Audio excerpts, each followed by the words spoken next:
Alors chez Quartier Libre, notre mission c'est de créer du lien social.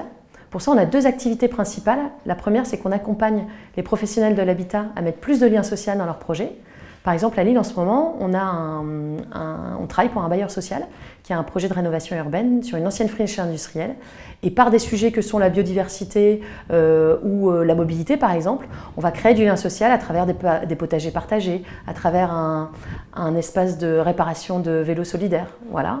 Donc ça, c'est la première. Et la seconde, qui est assez logique, qui en découle, c'est qu'on crée et on exploite des conciergeries de quartiers solidaires. Donc il y a des services de proximité d'un côté proposés, mais c'est un petit peu un prétexte pour surtout être là pour animer la vie de quartier avec les habitants, avec les associations, avec la ville. Alors chez Quartier Libre, quand on réfléchit au décloisonnement de la ville, on trouve que la ville est un petit peu cloisonnée en fonction de la façon dont nous on cloisonne un petit peu nos vies.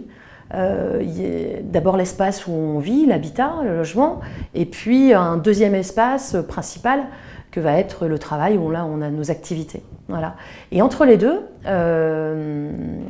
on aimerait recréer en fait des espaces de sociabilisation qui ont un petit peu disparu. Avant, on se retrouvait sur la place du marché, à l'église, au café. Voilà. Et ces lieux ont tendance à avoir une fréquentation un petit peu en baisse au détriment en fait, des réseaux sociaux qui sont un super outil. Mais nous, on aimerait rajouter un petit peu de réel là-dedans. Et par les conciergeries de quartier, on souhaite créer ces lieux un petit peu intermédiaires entre nos espaces un petit peu cloisonnés de nos vies.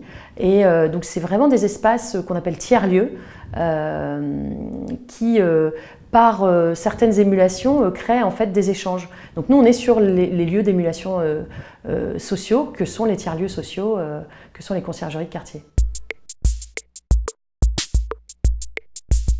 Quand on réfléchit aux 10 prochaines années, on ne peut pas décorréler le développement de Quartier Libre et du lien social sans penser aussi au développement de la société et vers quoi on va évoluer. On est persuadé qu'il y a des énormes défis qui nous attendent pour nous au niveau du quartier, mais au niveau de l'humanité entière, on va dire. Et ces défis, on pense qu'il y a plusieurs façons de les relever.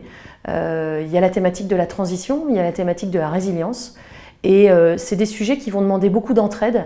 Et ce qu'on espère chez Quartier Libre, c'est qu'on puisse à notre mesure pouvoir amener les communautés dans les lieux d'échange à créer et aller vers cette transition et cette résilience.